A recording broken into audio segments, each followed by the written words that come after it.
Oke, kita lanjutkan teknis-teknisnya yang berhubungan dengan cahaya. Nah, kita bahas juga terminal-terminal menuju cahaya. Jadi untuk menuju cahaya ini ya, kalau dalam dunia tasawuf dikenal makomat-makomat. Ini juga sering kita bahas. Secara umum ada beberapa terminal untuk kita menuju cahaya.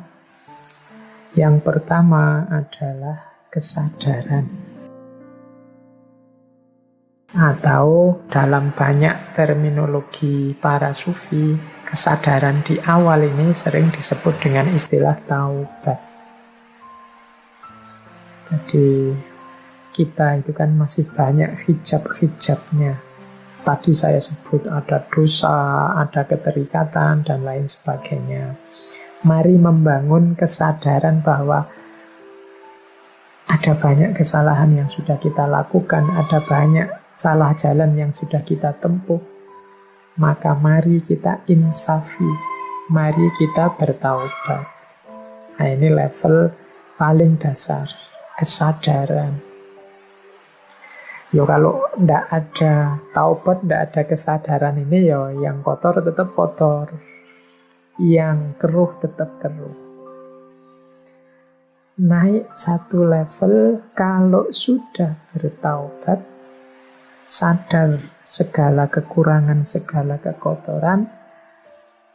Tahap selanjutnya adalah pembersihan. Pembersihan ini tazkiyah. Jadi mari kita bersihkan diri kita. Karena selama ini kita banyak kekotoran, yuk ayo dibersihkan dulu. Kalau dalam istilah tasawuf ada istilah takholli, membersihkan diri. Yuk kalau tidak dibersihkan, nanti kita melakukan yang baik-baik, jangan-jangan keliru, jangan-jangan salah. Wong batin kita sedang gelap. Kita nganggapnya baik, ternyata keliru, ternyata salah. Salah memakainya, salah menempatkannya, salah ruang dan waktunya, salah dalilnya, bisa macam-macam. Karena diri kita masih belum bersih. Maka perlu kita membersihkan dulu yang kotor-kotor, yang dosa-dosa. Kita tobati, kita berjanji, tidak kita ulangi lagi. Kalau masih ada hasud, masih ada dengki, masih ada iri, masih ada kesombongan, ayo dihapus semua. Ini makom selanjutnya. Kalau sudah tazkiyah, sudah takholli, baru kita tahalli. Pendekatan kepada Allah. Namanya muqarabah. Ayo mendekat pada Allah dengan amal baik, dengan keimanan, dengan amal soleh. Ini terminal yang ketiga. Jadi kesadaran, pembersihan, kemudian pendekatan. Kita mendekat ke Allah untuk menyambut cahaya darinya. Kalau kesadaran sudah sukses, pembersihan juga sukses, pendekatan kita sudah intensif, insya Allah akan hadir pencerahan dari Allah. Itulah yang kita kenal sebagai isyraq. Jadi isyraq itu cahaya yang diberikan oleh Allah. Inilah yang kita terjemahkan sebagai pencerahan. Kalau di barat diistilahkan sebagai enlightenment. Enlightenment kalau di barat konotasinya adalah manusia yang tercerahkan, dia bebas berpikir sedalam-dalamnya dengan akal budinya. Kita kenal istilah ini di awal modern. Tapi isyraq ini adalah pencerahan yang sumbernya dari Allah.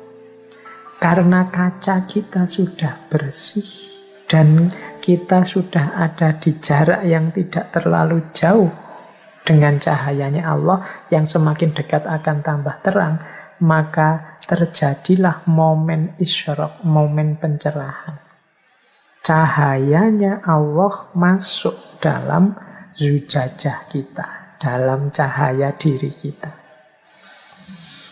Ini kalau pakai logika yang awal tadi, sebenarnya Allah itu selalu melimpahkan hidayahnya, selalu mencerahi diri kita. Hanya saja batin kita kotor sehingga cahayanya Allah tidak masuk, atau jarak kita terlalu jauh dari Allah sehingga kecil saja cahaya itu tertangkap.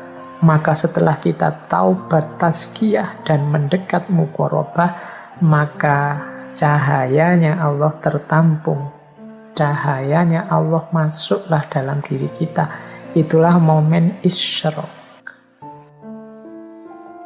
Hasilnya pencerahan apa? Yo, hasilnya adalah kecerahan. Karena tadi sudah mengalami pencerahan, sekarang lahirlah kecerahan. Kecerahan itu dalam dunia tasawuf dikenal sebagai kasyaf. Sekarang terlihat semuanya. Sekarang tampaklah segala yang kemarin rahasia-rahasia, kemarin tertutupi, tidak terlihat, hari ini tampak semua, terlihat semua. Itulah kecerahan atau kasyaf. Jadi kasyaf itu muncul ketika hijab sudah lenyap dan cahaya hadir. Makanya mukasyafah itu dalam pandangan saya selalu gandeng dengan musyahadah. Dan musyahadah itu menunjukkan situasi diri yang ma'rifat. Ini para sufi kadang menggunakan istilahnya berbeda-beda. Ada yang menggunakan istilah mukasyafah, ada yang menggunakan istilah musyahadah, ada yang menggunakan istilah ma'rifat. Mukasyafah itu berarti yang dilihat adalah momen ketika jiwa kita jernih sehingga semuanya terbuka. Kasyaf itu kan terbuka, semuanya sekarang terlihat.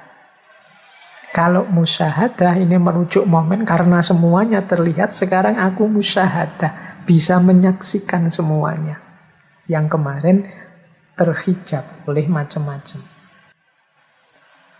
Dan karena aku sudah mampu musyahadah, maka sekarang diri ini kategorinya ma'rifat.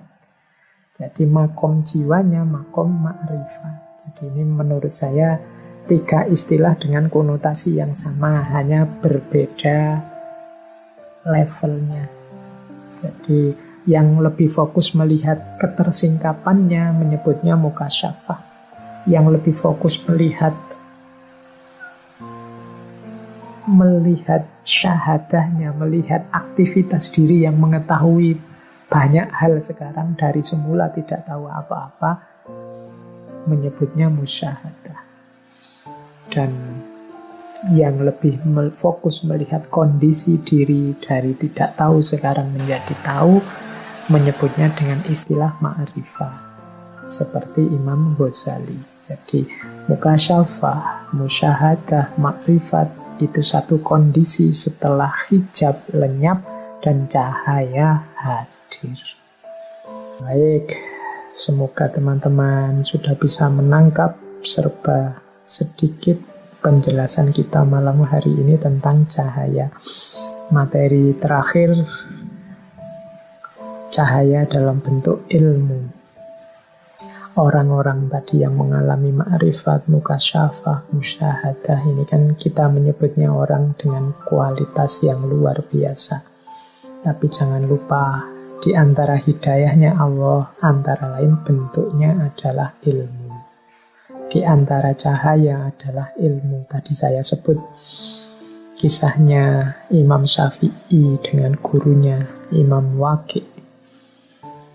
Yang Imam Syafi'i merasa ada kesulitan-kesulitan menangkap pengetahuan, dijawab oleh Imam Waqi', engkau terlalu banyak maksiat sehingga ilmu tidak nyampe, jiwamu gelap. Ketahuilah bahwa ilmu itu cahaya, berarti ilmu juga jenisnya cahaya.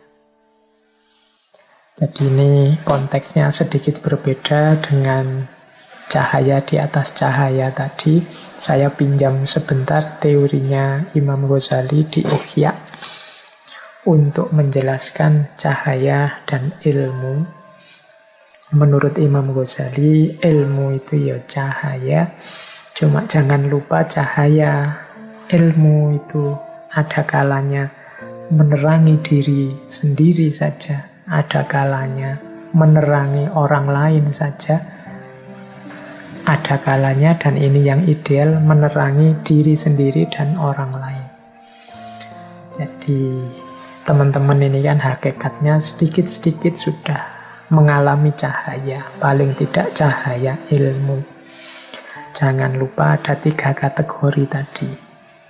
Cahaya ilmu itu ada kalanya menerangi diri sendiri saja. Maksudnya apa? Orang yang punya ilmu, ilmuwannya sangat berkualitas. Dia manusia yang utama, tapi manfaatnya untuk sekeliling kurang.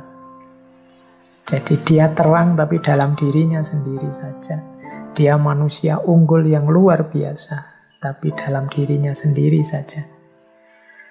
Manfaatnya ke sesama perlu dimaksimalkan lagi, biar tidak hanya menerangi dirinya sendiri saja. Ini seperti lampu yang terang di lampunya saja, tapi tidak menerangi yang lain.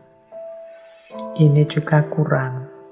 Ada lagi yang sebaliknya, bercahaya menerangi yang lain saja, dirinya sendiri tidak. Ini seperti mungkin orang-orang yang sukanya menasehati orang, ilmunya tinggi untuk nuntun orang, untuk menerangi orang lain, tapi dirinya sendiri tidak menjalani. Orang lain jadi baik, jadi berkualitas, jadi semakin dekat dengan Allah karena dirinya, tapi dia sendiri karena tidak menjalani, ya kualitas hidupnya tidak naik-naik.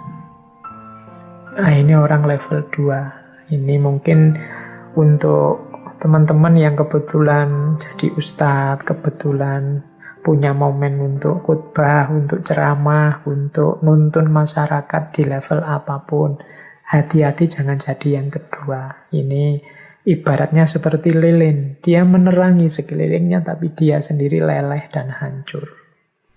Jadi menerangi yang lain saja, tapi tidak menerangi dirinya sendiri.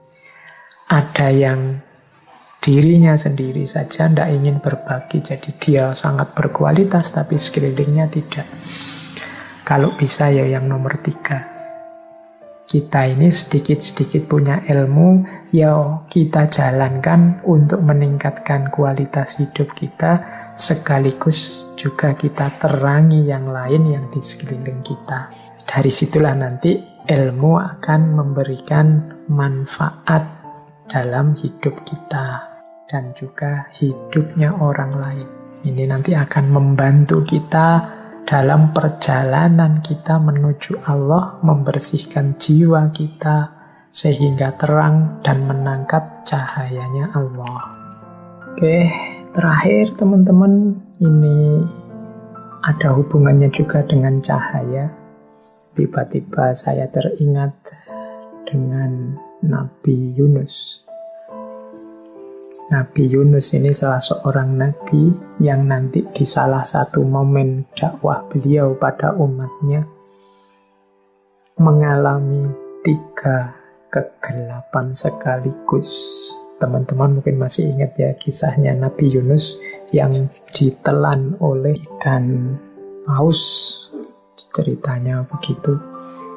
Sengaja saya angkat bagian terakhir ini dengan kisahnya Nabi Yunus karena saya melihat hari ini kita banyak berkubang dalam kegelapan-kegelapan.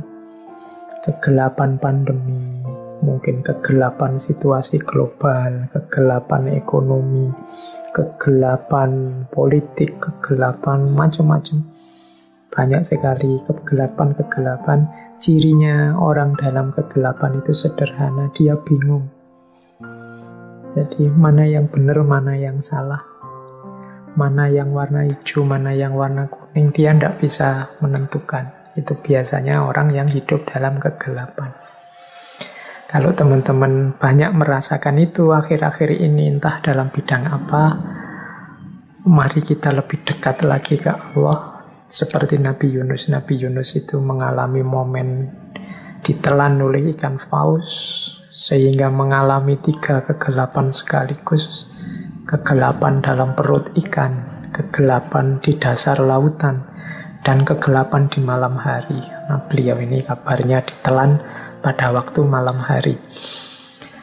Dan dalam kegelapan itulah Nabi Yunus memperbanyak mendekat ke Allah dengan mengucapkan lafal la ilaha illa anta subhanaka inni kuntu minadz zalimin. Ya Allah, tidak ada Tuhan selain Engkau, Maha Suci Engkau. Sesungguhnya aku ini termasuk orang-orang yang zalim. Jadi dalam kalimat ini ada kepasrahan total kepada Allah, sekaligus pengakuan bahwa akulah yang banyak melakukan kezaliman selama ini, akulah yang banyak melakukan kesalahan selama ini, aku ini hambamu yang banyak melakukan kekeliruan. Nah, dalam kebingungan-kebingungan kita, mari kita perbanyak kalimat dari Nabi Yunus ini plus kesadarannya. Jadi kita sadari bahwa mungkin segala kebingungan, segala kegelapan hari ini itu antara lain karena andilku sendiri dengan kezaliman-kezaliman di levelku. Maka aku bertobat dan aku pasrah sepenuhnya kepada Allah. La ilaha illa anta subhanaka inni kuntu minadz zalimin.